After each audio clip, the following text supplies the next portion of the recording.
Thanks, folk. My name is Tommy T, and I am an alcoholic.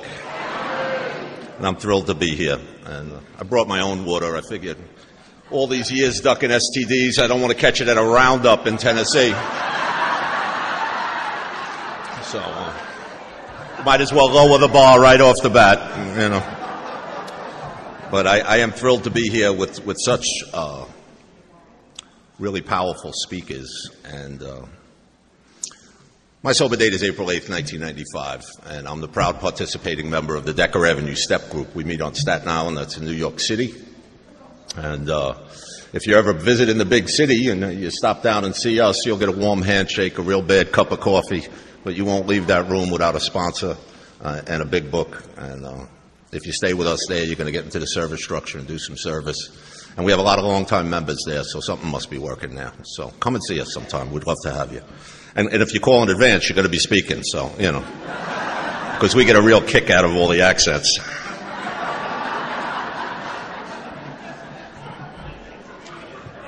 Might as well anger half the crowd and confuse the other half right off the bat. So my task tonight is steps 8 and 9, and I want to mention 8 and 9 a couple of times, because 8 and 9, but I love Alcoholics Anonymous, and I hope only a couple of things come out of the talk tonight, is that you realize Tommy T, he loves AA. Because I wouldn't have the life I have today because of it. And the other thing is, if you're new or struggling in any way, shape, or form, that you can say, maybe if it worked for a guy like that, it can work for me. Because I didn't think anything would work for me.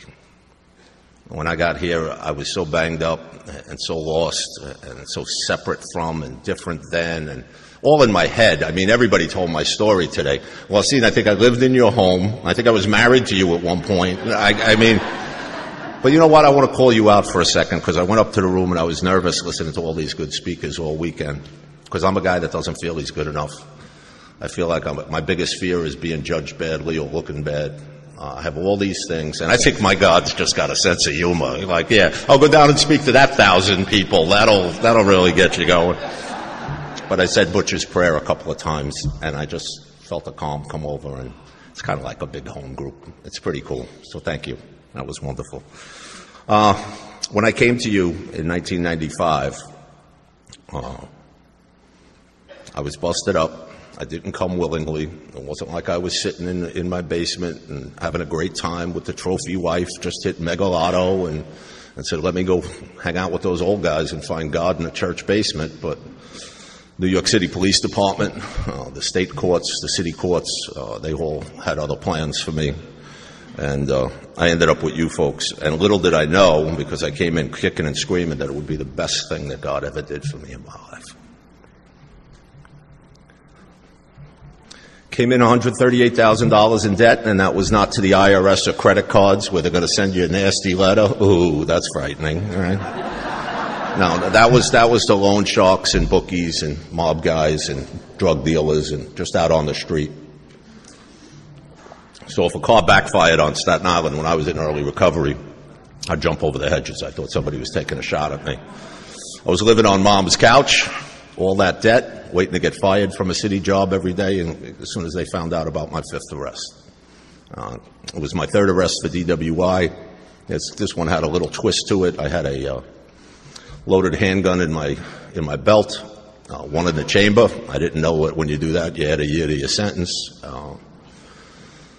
And I had a whole bunch of non-conference approved party favors in the back seat. And so they got me on my 3rd DWI. They were going to make it a felony, and they gave me, the judge was, no, Your Honor, it was payday. I buy in bulk. You know, so that's just a little picture of where I was at. So the fellowship in Staten Island in 1995 was super strong. There were some great old guys and women there that were just so kind and loving to me. I came in kind of on a sideward entrance. I came in through a program called TASK, Treatment Against Street Crime. And I was mandated, not to AA right away, but I did intensive outpatient programs and things like this. And then every day I would go to work, and I would think I was going to get fired. I used to have to wear a beeper back then. Yes, I'm an old man. And We had beepers, and you had to run to your probation officer and give him a drug sample, a urine sample, and if you didn't make it within an hour, you got violated. So I owed all this money on the street. I was ducking everybody. I would just go to that outpatient program, go to work as much overtime as I could, try to hide the fact of the person that I was or had become. And just to back up a little bit, I found alcohol at 11 years old. Had an alcoholic father, and I swore I'd never be like him. I blew that guy's career up in a few short years. I got much worse. And, we're going to talk about the 8-step list and the people we've harmed. If you were my friend and I was pursuing alcohol or other things, I lied to you. I stole from you if you gave me the opportunity. I let you down multiple times. If you were foolish, ladies, if you were foolish enough to fall in love with me, I would break your heart. Not because I wanted to, because I wasn't man enough to be a boyfriend or a fiance or a husband. Although I've tried that twice. I'm on my third wife now. It seems to be working a little better. I'd like to tell you AA works, so,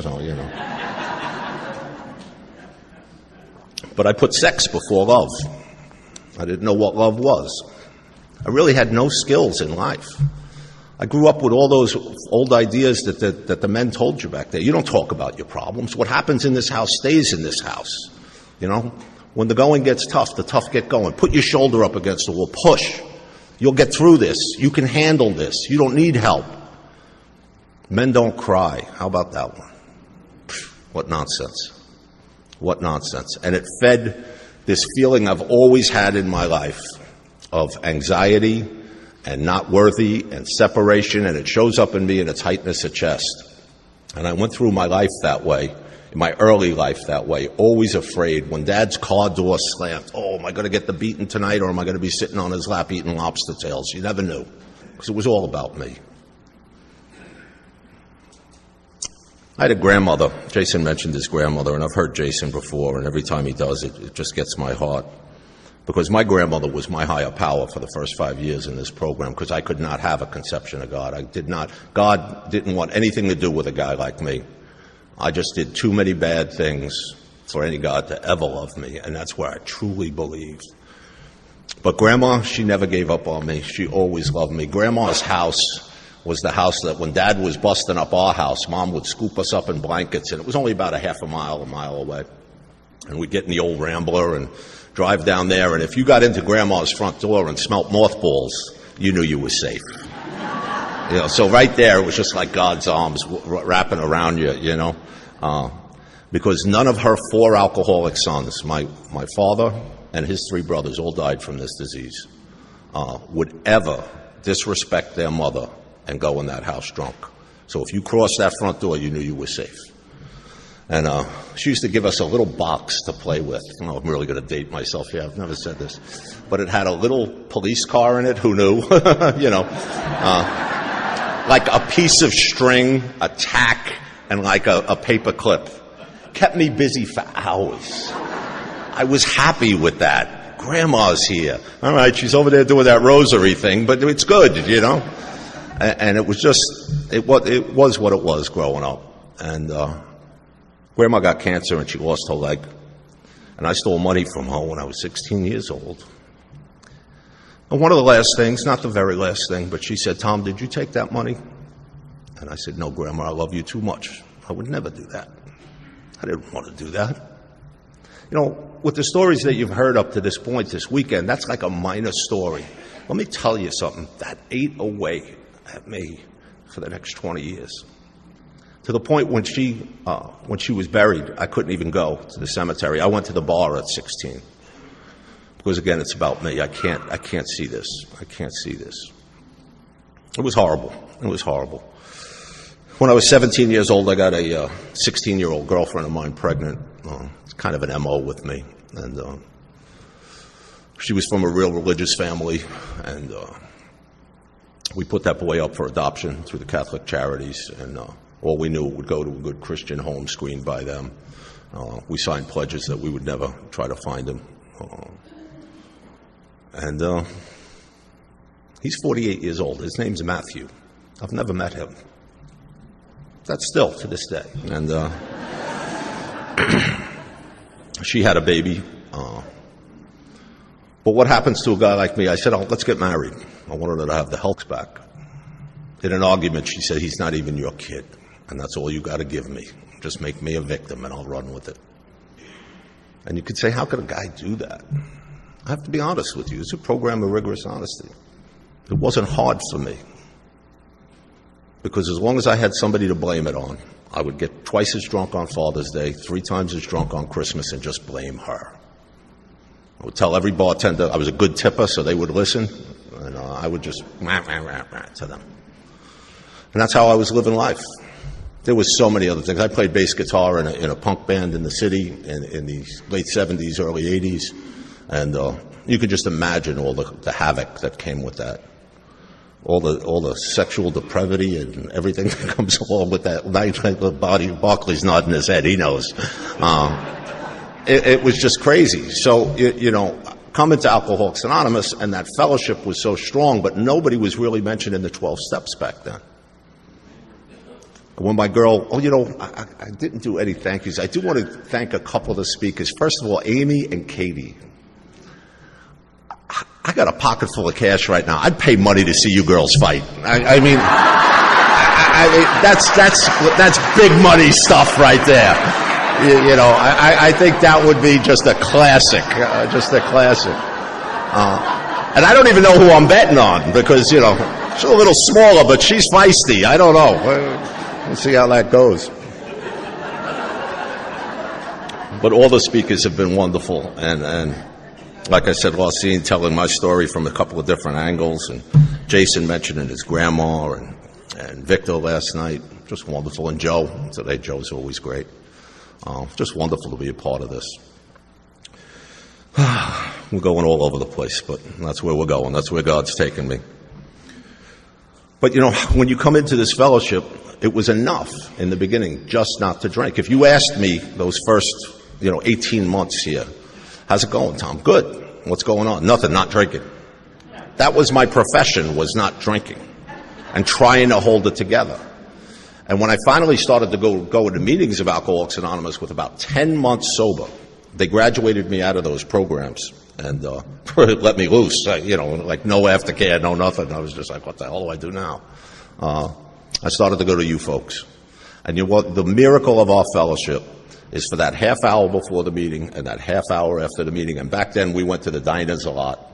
And we would sit and men would listen to me for hours in there rambling about all that newcomer nonsense that like, oh my God, But I really didn't know how they did it. And many of them, they went to church. They did it different ways. It wasn't all about the big book. And why I mentioned Katie first is because when I hear Katie speak, I hear a gentleman, Mark Houston, in the back of my head.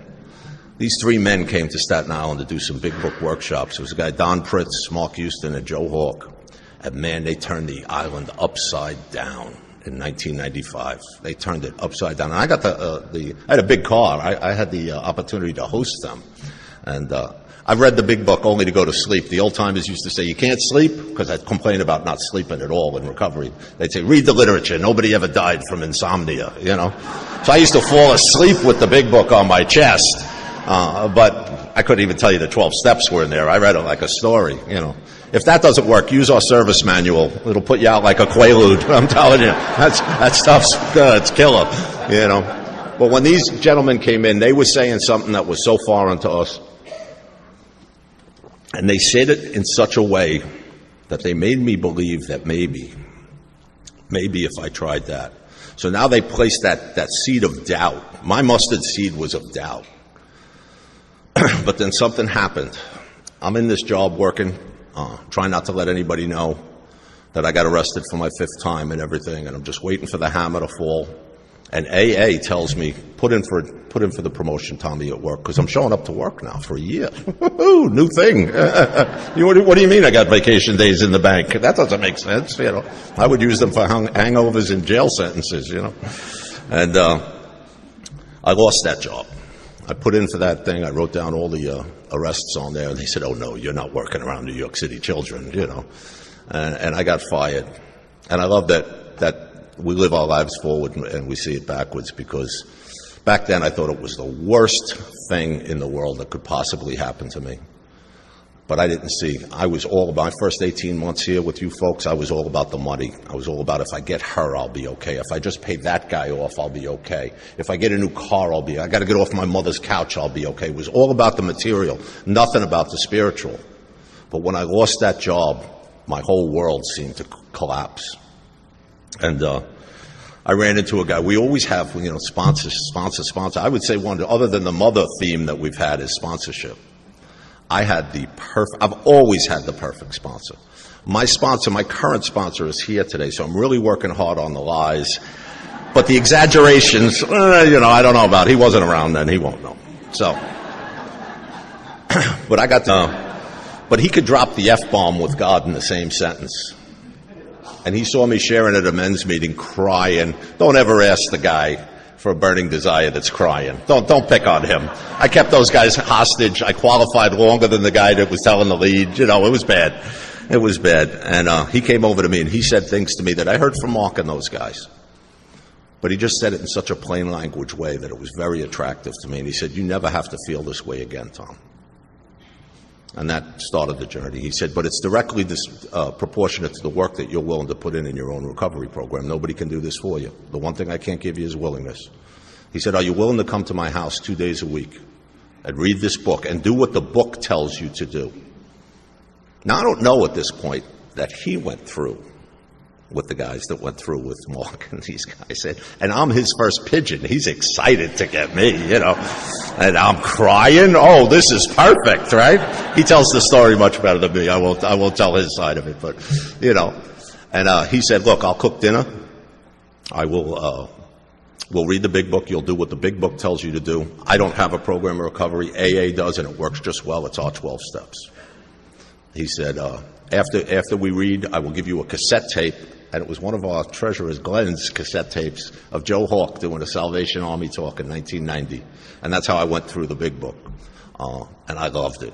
I had to splice that tape. I had to use the pencil to wrap it back around. And that was my golden go-to, And I'll tell you, I was so willing that I would get to George's house at 7 o'clock. It was 7:30, and I would sit there like a little kid. Now I'm 36 years old at this point. I got 18 months of sobriety. My world's in shambles. I'm living on mom's couch, and I'm sitting there saying, "Am I too early? Am I too early?" I'm having the pong conversation in my head. And all right, it's 25 after. I'll go in now. You don't want to be too early, too late. So I have no patience for sponsees that walk in 10 minutes late right now with a cup of Starbucks. I got to tell you, I'll slap it out of your hands. Look, I'm a busy guy. I gave you an hour and a half. Like you got to fit it in, all right? Get to the house on time. But I did that, and I listened to that tape, and I did it, and it was amazing. And I'm not going to go through 7 steps for you to get to 8 and 9, but that first step, I had hope. It was the first thing I did for myself in recovery. That was for me. I wasn't BSing anybody anymore. I wasn't just getting a signature. I wasn't just trying to fake it. I really said that mustard seed of doubt was, well, I'll do everything you tell me to do. Everything that book shows me, I'll do it, and I'll show you that I'm different. That's the attitude I came in here with. And then George reads the doctor's opinion with me after doing the prefaces. And we did this. We were so anal going through the big book back then. We had two color pens. You had to have a red and a black. You had to have a highlighter. There was double starring, double underlining involved. It was crazy. Every statement got turned into statements. All right, cross this out, write me. Then put the question mark at the end. Ask yourself that question when you go home. And it was crazy. It was very mechanical. And I'll tell you, I swear by the mechanical way of going through these steps. It's not going to keep you sober for a long period of time, but it's going to get you the process and the procedures down, and then it's up to you what you do with those and how you grow with those. It was a wonderful experience. It's step 2. I didn't believe in God, but I believe George believed. He was too corny not to believe. Like, he was just so happy. Like, he wanted to slap him. He was so happy. And so I went through step 2 on the willingness to believe. And Katie, I love the way you laid out step 3. It's wonderful. I wish I understood. I understand it now like that, but I did not understand it back then like that. And if he would have told me, your life is no longer none of your business, you're here to serve God and his kids, to demonstrate to others what this power can do, I would have ran out of there with my hair on fire. He really simplified it. He said, Tom, are you willing to turn your life to God and do steps 4 through 9 and then see what happens? And I said, absolutely. All right. Next, we launch out on a course of vigorous action. He had a black and white notebook. He was all corny and, oh, man. And I'm like, two steps in a night spot? Slow down, you know. And he's like, it says next. It's a time reference. Let's go.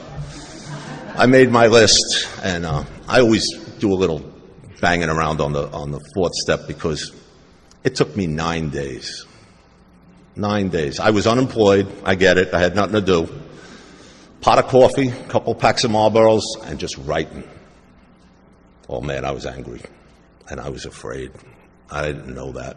And if you asked me back then, Tom, why can't you stay in a relationship for more than a year? I'd say, straight face, I don't know. I always date the crazy ones.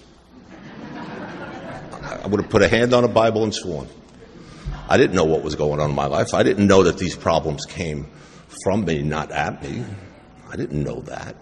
How could you know that? I'm a victim. And I play that role very, very, very well. Well, we did that in 9 days. Now we got folks coming into my home group. We're at 12 at 12, so we read a step every week, and then the speakers come in and blow it up with the big book. It's pretty funny. But when they come in, they'll say, oh, I'm in my 4th step for 7 months. I just kind of put my head down. I say a prayer. In my evangelical stage of AA, I would just blow them up in the open meeting. But I would just say, no, you haven't. It's not a thesis. You've been balking for 7 months. You've made almost everything else in your life more important than your 4th step if you're still doing it. Because I had 96 names on that. I had 31 resentments for that father. I had 29 resentments for that mother. I had multiple resentments for anybody who spent more than a day with me.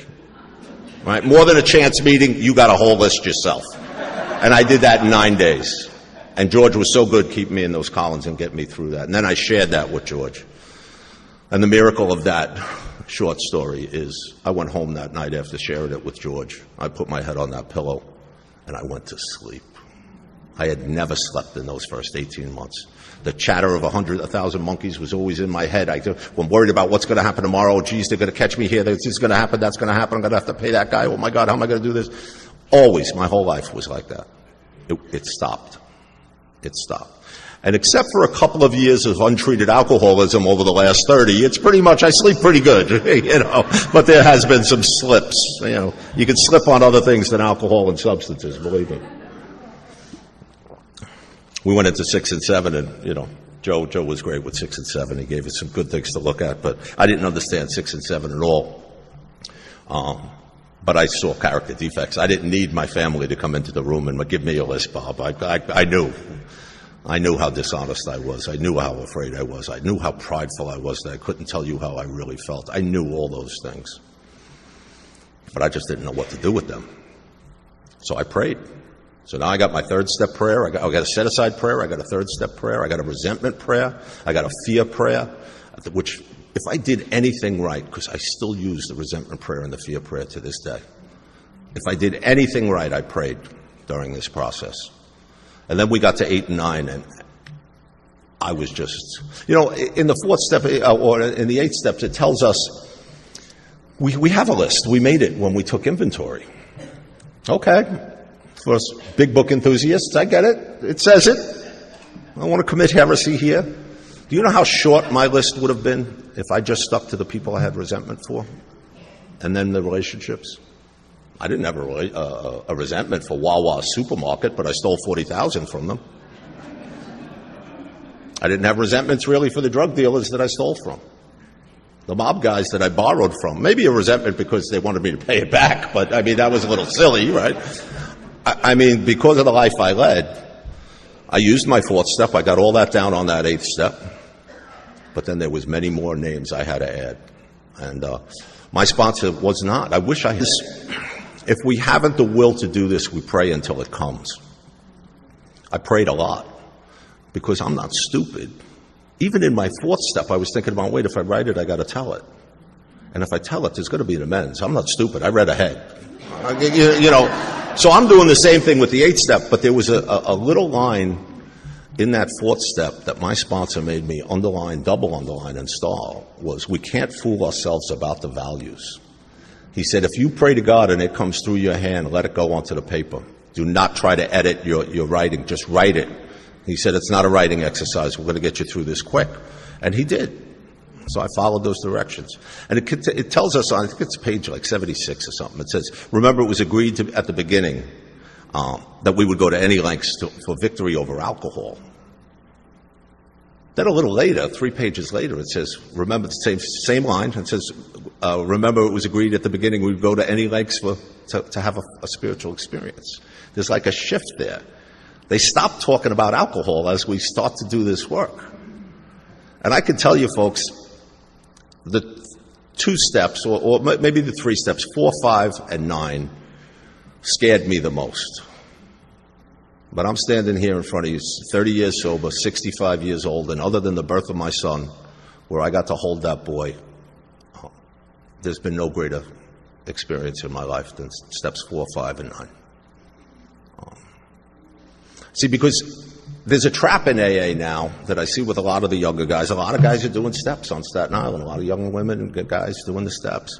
But they fall into that 8.5-step trap where they do some amends. You know, they're amazed before they're halfway through. And then they just stop. And I sponsor a ton of guys. So when they come to me and they say, you know, I'm just not feeling it, this is happening, that's happening. Okay. You have any unmade amends? Yeah. Where are you with 10, 11, and 12? Nowhere, you know. I get them to make a couple of amends. They start writing some nightly inventory. They're praying, they're meditating, and then they call me in 4 or 5 days and say, I feel great. And then I'm a very sarcastic sponsor, and I will say, you mean it works? It really does? You know. Got to have some fun with this stuff, right? But then when we get to step 9, I looked at that list, and now I'm seeing $138,000, and my sponsor was a guy with plus interest, you know, so I'm like, oh, my God. And I'm thinking all worst-case scenarios. You know, if I could ever channel back to Bill and talk to him about the writing of the big book, I'd say, Bill, 9 out of 10 times? Have you even made an amends? It's 10 out of 10. It never goes the way I think. It never goes the way I think. Or an email in a spiritual approach to harms I have caused. I just find that to be, listen, if you can't even write out a card to the person, spend the money on a stamp, you all know what stamps are, right? The younger folks, you know what stamps are? Or deliver it to their home, or make a phone call. Yes, we still do use the phone, folks. It's not just texts. If I got a text for an amends, I would say, call me.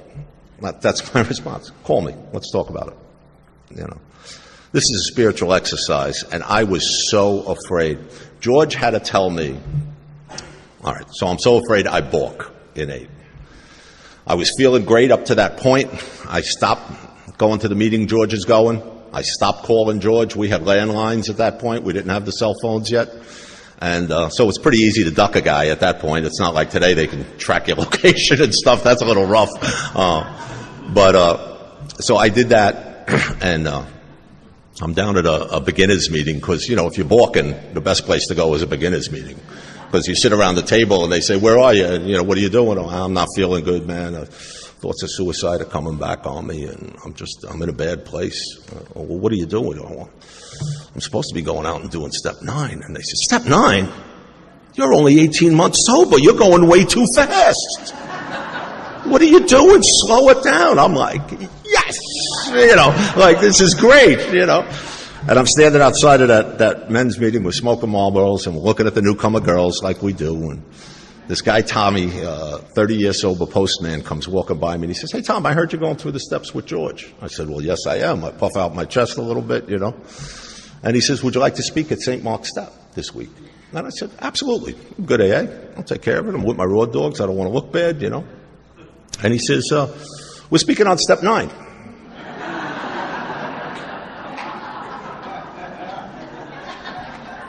Well, listen, let me take a rain check because I've written a list, but I haven't gotten out there yet. He just walks by me, the power of our fellowship, slaps me on the back and says, make a few amends, let us know how they turn out, and walks away. And then my friends say, oh, and we'll be there to watch. All right? So that fear of not being good enough or being judged works in a good way, And I had to, at that point, make the most humbling phone call in my life, and that was to George, because I didn't feel confident just going out. I sat on it. I hadn't read it in a while. I could have read it by myself, but George was so helpful. Deathbed, if I got a cold. It's just horrible. And I called George, and I said, hey, George, I'm not feeling too good. I'd really like to get out there and make amends. And George just said, I've been praying you'd call. Come on over. I'm making coffee.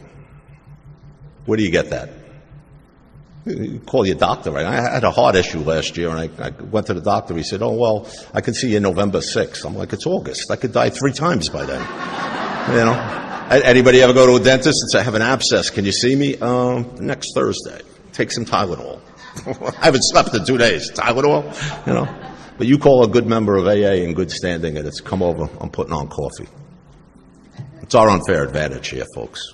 It's just one of the many benefits that we have. And I went over George's house, and we read those directions, and we decided that I would go to my family, and I would tell them how I now view life, how I'm seeing things now. And it was much different than when before I wrote that inventory and shared that inventory. So I started with Mom. Mom's great to start with. Here we go, the mother theme. My mom's name was Millie. She was in a 44-year, very abusive relationship with my father. And my resentments all stemmed around the fact that she wouldn't leave him and give us a better home. Not the fact that my mother married him when she was 17, has never been with any other man, never loved any other man in her life. Why don't you leave him for me? Right. So I sat down, and I was a bad kid. I stole thousands and thousands and thousands of dollars from the house. It was just brutal. I pushed my mother down one time. I lied to her consistently. I can't even imagine, until I was a parent, the nights of lost sleep, lost meals, lost things that parents go through when the parents are all nodding their heads in the room, so we know.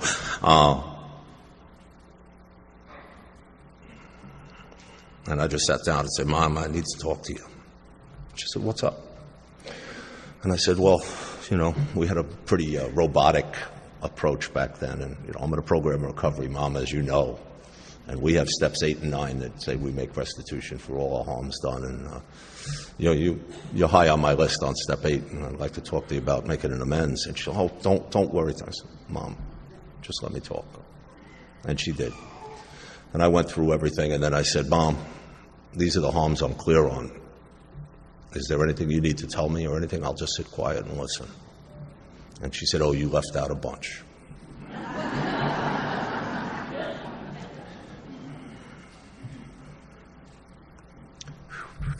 And then she went on to tell me that she had never been prouder of me than those last 18 months in Alcoholics Anonymous, that she apologized to me for never having the courage to leave that man. She said, I knew you were taking the money, but I figured if it got you out of here for at least one night, it was worth every penny, because this house was hell. 29 resentments from my mother just fell. We became best friends. And I don't want to just talk about approaches. I hear a lot of talks on 8 and 9 about approaches. That's just an approach. That's an I'm sorry, I'm willing to do something. But are you going to do it? So what does that look like? My mother had multiple sclerosis. She was a cancer survivor. She was pretty banged up. And for the last 7 years, she was in her wheelchair. The nursing home was going to take her home away. And I stepped in and bought her home. I moved into that home. I wasn't out of it that long. I got to be honest, right? But that was my house, right? So she got a live-in lease. She had to pay me $10. She died owing me a lot of money. We put one of those riser chairs on the thing, And I paid $12 an hour for a nursing attendant to take care of her when I was at work. I changed her diapers at some points. I played cards with her when I could, and I wasn't perfect at it. I lost my temper with my mother a few times. She would sit all day long. I was starting a new executive job in the Department of Ed at that point, and she would sit with a legal pad and write all things down that she needed all day long. I'd come home from a 12-hour day, and there's the list. She'd call me, I need bread. All right, Mom, I'll stop on the way home. Get the bread, come home. There's like half a loaf of bread.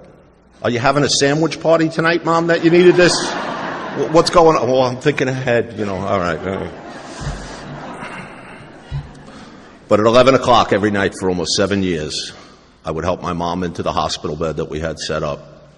I would put her little dog, I bought her a toy Yorkie to keep her company, put him in the bed with her. I would put the phone near her because I'd be out of the house early and the attendant wouldn't come until 7. I'd check on her before I left every morning. I'd kiss her on the forehead and tell her I love her, and she said she loved me. Does that make it right for all the shit I did? Excuse me? The stuff I did? No, I don't think so. I don't think so. But when my mother died, I held her hand, and she said, son, I'm going home. And I said, I'll be okay, Mom. You could go. It helps. We went up. We both prayed. And I said, I think she's okay. She's doing all right. And Cheryl said, she yelled at me. I said, what do you mean? Cheryl knelt down and she said a prayer, and she said, my mother, she said, I'm taking care of Tom. You don't have to worry. And she said, be nicer. It was just great. It was just great. So the second amend I made was I went to my father, and he was in a bar. He was drinking 3 times a day. So you had to get him where he was, And I went into this bar, and I saw him, and I made the approach, and I told him everything, went through it. And I said, Dad, I don't even know how much money I stole. And he said, $12,664. And he says, and I have it in my book. And I said, well, I'm willing to pay that back, Dad. And he said, well, good. I'll believe that when I see it. He said, don't you have to go make coffee for those assholes now? I said, yeah, I do, Dad. But you know what I started doing that day? My father was getting frail. Alcoholism was getting him. He was older. I was big and burly back then. We were working out in the gym, not like you see me now. But, I grabbed him by the back of the neck, and I pulled him to kiss him. And he was fighting with everything he had, and I'd just kiss him on his forehead every day. And I told my sponsor about it, and I said, that relationship's really strained. He says, well, that's because you've put no effort into it. I want you to go down there and hand deliver $200 every week and talk with your father for an hour. And when I say an hour, it's like when we're doing the 5th step. You go home for an hour. Put a clock on it. You know what an hour is. I would sit in that bar for the next 2 years on Saturday mornings and look at the clock over my father's shoulder as he was pelting with insults. And I never knew. And one day I go in there, and he's not there. The bar's kind of crowded. It was a low-life place. It opened at 6 o'clock if it ever closed. And all the guys had their load on already at 11 o'clock when I would get there. And the bartender said, Tommy, hold up. I want to buy you a soda. I need to talk to you. I said, yeah, what's up? Where's Dad? He said, listen, nothing serious.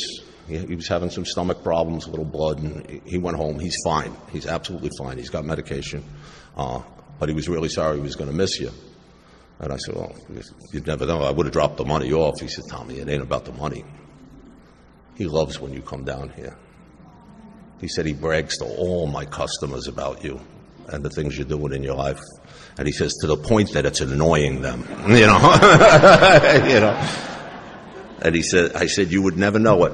On the conversations, he said, listen, as soon as you leave, I tell them. The men of that generation, Korean War vets and things, they were just different. They held my father's hand. I've changed my father's bedpan. I was with my father when he died. My mother and father died 35 days apart from each other in 2006. And it just blew up my world, So I'm going to that meeting. I'm going to share on a couple of amends, and I've written a short letter to my grandma. And Since I never went to the cemetery, I didn't know exactly where she was buried. So I get out, I park the car, I knew the section, on a beautiful, brilliant, sunny day. I'm walking up and down the aisles, and I can't find it. And I'm just like, oh, man, I'm going to share. Well, I had made amends to my sister, which was pretty uneventful. So I said, I'm going to have to make amends, do my qualification on 3 amends. Not having a spiritual experience yet at all. I just want to look good and have at least 4 amends to make. Let's be clear on my motives there. And I start walking from a diagonal from the back of the room, about the same distance, to the podium where my car was parked. And my grandmother's grave was right here, right next to my passenger door of my car. The hair on my neck went up. I was like, all right, I get it. And I take out this letter, and I try to read this letter, and I'm a literate guy. I could not get the words out of my mouth. I just swelled up with tears. The nose started running. I was like, people were looking at me like, what's going on over there, and I'm just oblivious to it all. And the letter was brief. It was like one long paragraph, but the gist of it was, Grandma, I know you can see me. I believe you can hear me. I'm doing good in Alcoholics Anonymous now, and I pray every day, and I always pray to you. I'm going to make you proud of me one day. That was it. Nothing dramatic. I do not remember walking to my car. I don't remember driving to the meeting. I don't remember the 15-minute qualification on step 9 that I did that day. But I'll tell you that if we look in the book, it says our outlook on life will change.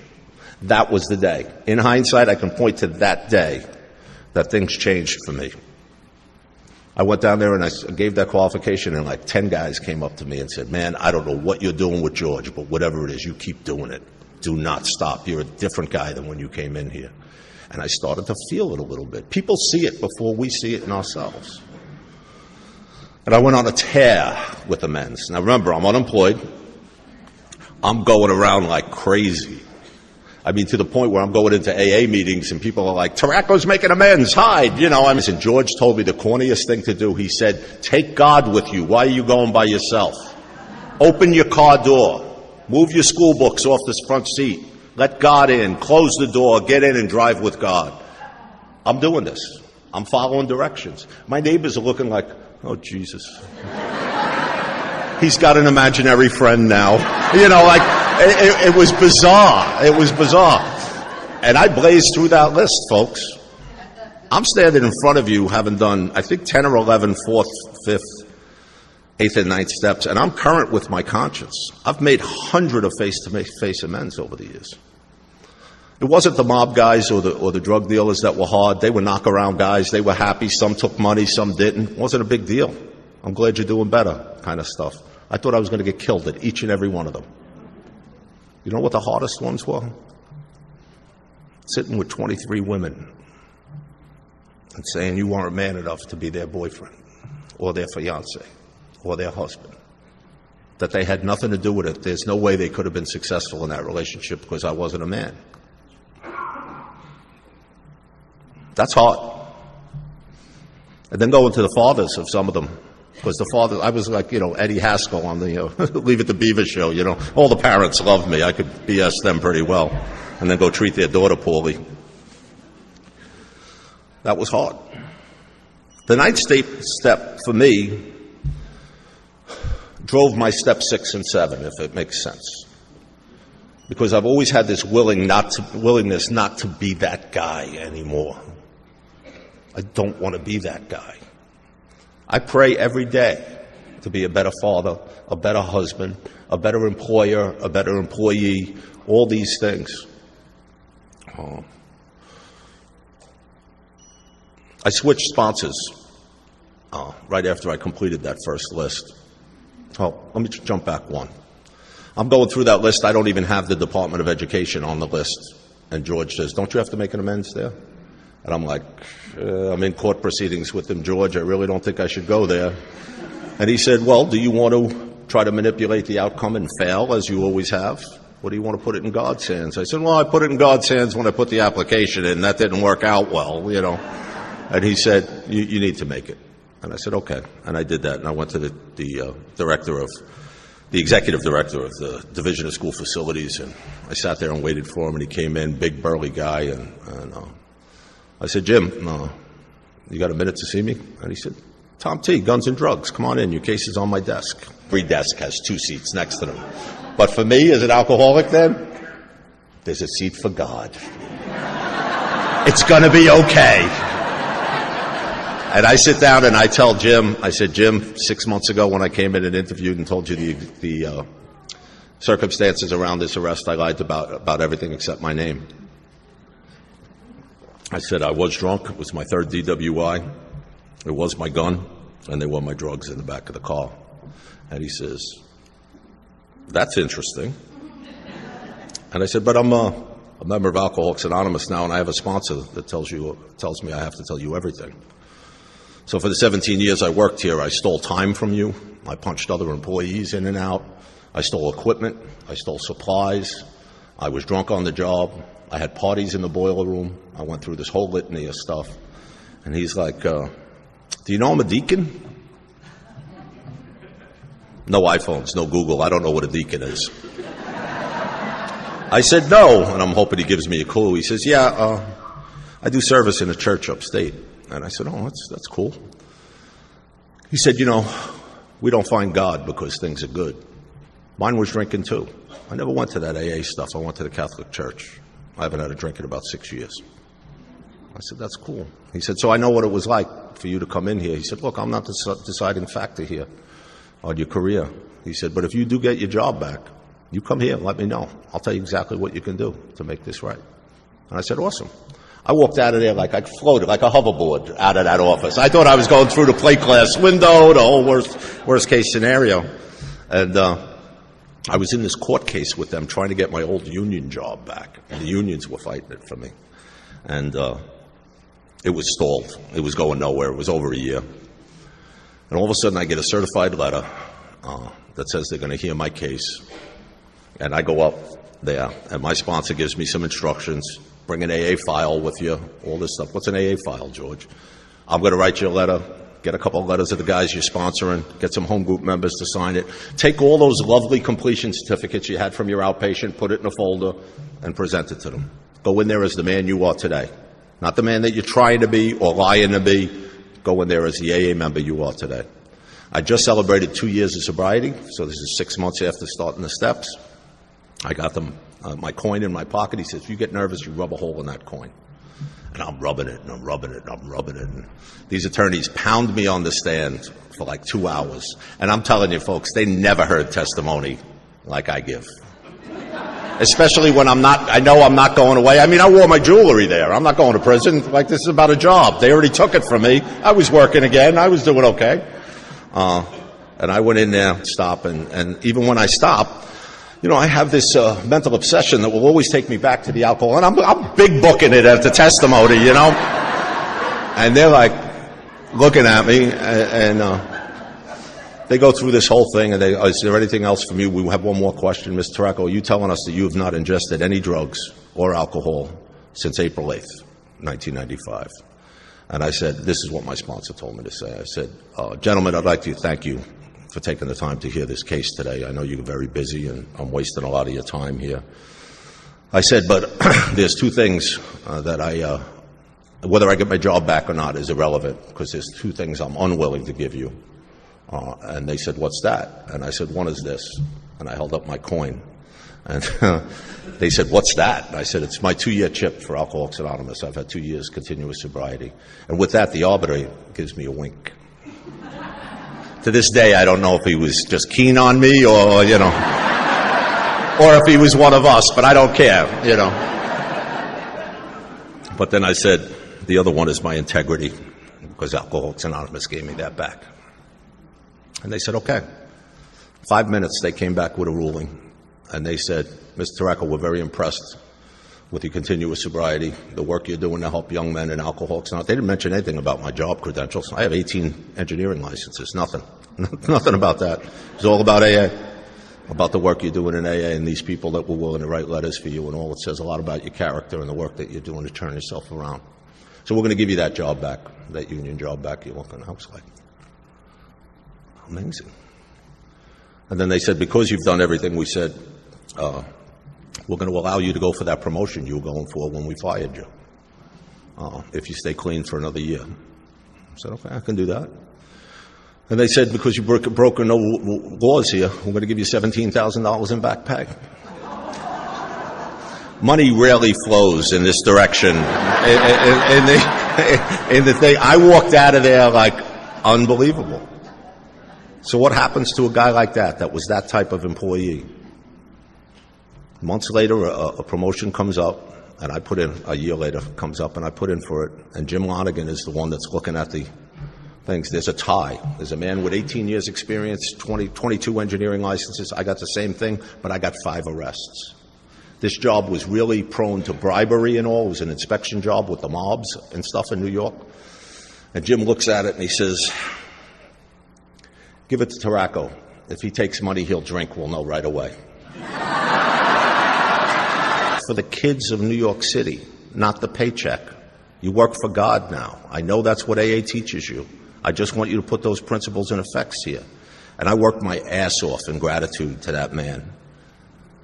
Promotions came fast and furious over the years. Jimmy retired about 20 years ago, and I took his job. Can you imagine me being the boss of New York City schools, the facilities? I'm retiring June 30th. They're going to have to pay me the rest of my life. I can't even say that with a straight face. I'm going to be self-supporting through my own contributions. All right? So it's a great thing. It's a great thing.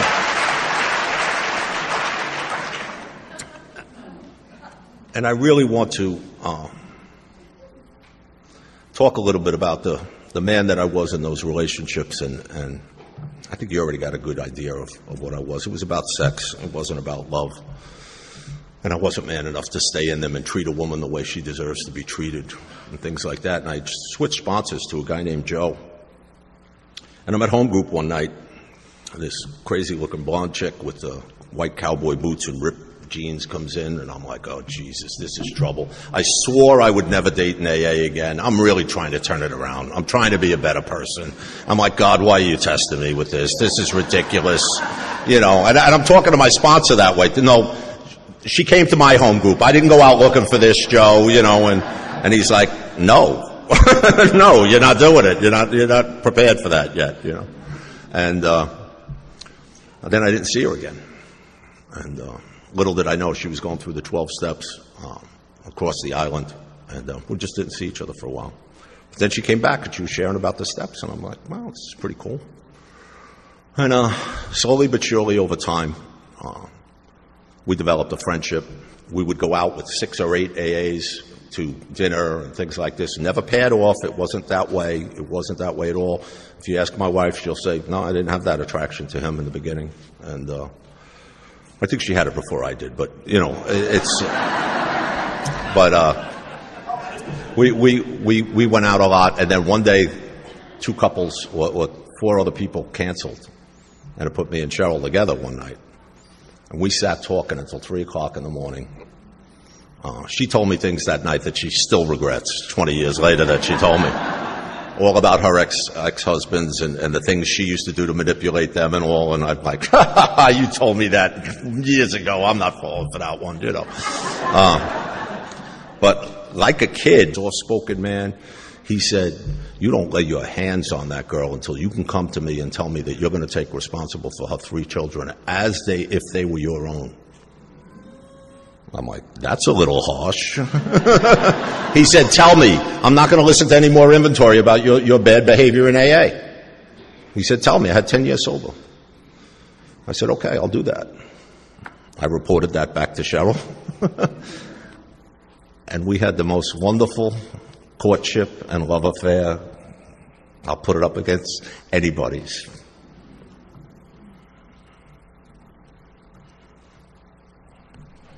The first time my wife and I were intimate, I made love to a woman for the first time at 47 years old. I loved her. I still love her. That deadbeat dad, my son is my best friend.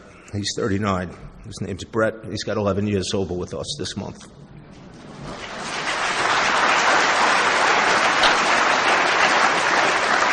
And the only reason I'll use this term is just to differentiate for you folks, but Cheryl's children, they all call me Dad. They write me the best cards you ever want to see. They can't really say this stuff. They're Irish. They got a disability there. But they write great cards. They write great cards. And we got one. I got one from my daughter on my, her birthday is my sober date. So the joke in our house, she's 28, I'm 30 years sober. God got me sober 2 years earlier than her birth, just so I'd be able to handle her. She was a handful, you know. But folks, I'm no longer a deadbeat dad. I'm no longer a man incapable of outloving the woman of my life. And I'm retiring. It's pretty cool. But I don't think if you're stuck on some amends, or if you're stopping halfway through, you're settling here. You're selling yourself short here. Look harder. Talk to your sponsor. Go. Get this out of the way. It's only holding you back. And you could also free so many other people. You don't know the effects of these events. 10 out of 10 times you have no idea what's going to happen or what it was like. Best experience. Best experience. A friend of mine, Jack, from Colorado, I'm going to close with this, did this interesting thing with the bedevilments on page 52. And we all know them. We all have them, right? So, lining them up with our 9-step promises. So I think it's an appropriate way to close this talk out. So we were having trouble with our personal relations. We will lose interest in selfish things and gain interest in our fellows. Self-seeking. We will prey to misery and depression. Our whole attitude and outlook on life will change. We couldn't make a living. Fear of people and economic insecurity will leave us. We had a feeling of uselessness. This is pretty spot on. The feeling of uselessness and self-pity will disappear. We were full of fear. We will intuitively know how to handle situations that used to baffle us. We were unhappy. We are going to know a new freedom and a new happiness. We couldn't be of real help to other people. No matter how far down the scale we have gone, we will see that your experience will benefit others. We will not regret the past or wish to shut the door on it. And most of all, we suddenly realize that God is doing for us what we could not do for ourselves. That is our 9-step promises. Every single one of them has come true in my life. And if it can come true for me, it can come true for you. This has been a wonderful experience for my wife and I coming down here. We've just had a ball with you folks, and I can't wait for the rest of the speakers and all. But the one thing, we come in here, we get all charged up, and let's go get somebody sober, you know. And then we tend to go about our ways, and we kind of fade a little bit. Guard against the fade. Live these principles. I'll be at my home group Monday night. And I'll be joking, I'll be talking football with the guys, and I'll be joking around with the girls, although they all call me Dad now. It's not an attractive role for me. But folks, all my sponsors taught me very well. My eye is trained on that door for the newcomer. And they don't have to say we're new. I don't know why we ask, is anybody counting days? We know. Half cup of coffee. They're talking to themselves in the back. We got an idea, you know, right?